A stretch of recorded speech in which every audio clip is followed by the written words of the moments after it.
Salzburg. Now let's turn to the United States because it's been 5 days since Hurricane Florence made landfall, and it made landfall just outside Wilmington in North Carolina.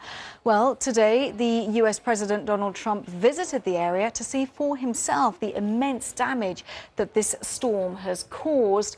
The president arrived via Air Force One just actually a few hours ago, and he was greeted by the North Carolina governor, Roy Cooper, before meeting with other officials and then giving a brief press conference. Hurricane Florence was one of the most powerful storms ever to hit the Carolinas, one of the most powerful and devastating storms ever to hit our country. To the families who have lost loved ones, America grieves with you, and our hearts break for you. God bless you. We will never forget your loss. We will never leave your side. We're with you all the way. And to all those impacted by this terrible storm, our entire American family is with you and ready to help, and you will recover. Well, the president then travelled to New Bern, one of the communities which was hardest hit in the state, and he's there meeting with some of the residents and also handing out burgers and handing out food parcels to some of those people, to the many affected, and sharing his concern with them.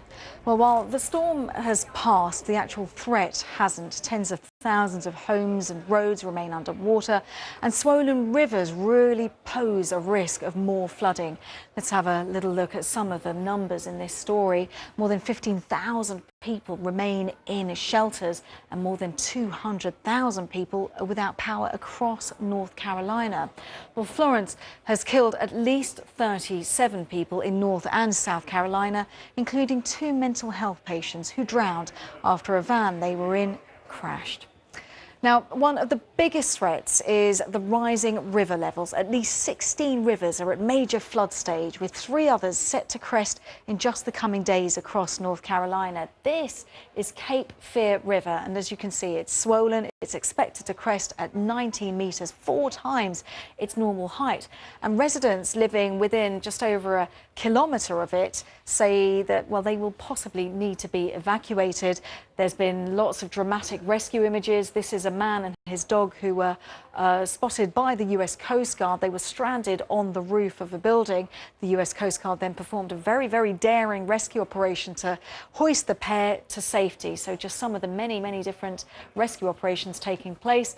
And again, another rescue operation rescued from this severe flooding, that rising floodwater that really is very dangerous. Later on, a pregnant mother with her 2 children were also rescued, and a family who'd been holding onto trees in flooded water for around 4 hours before they were finally found. These images are from Sunday.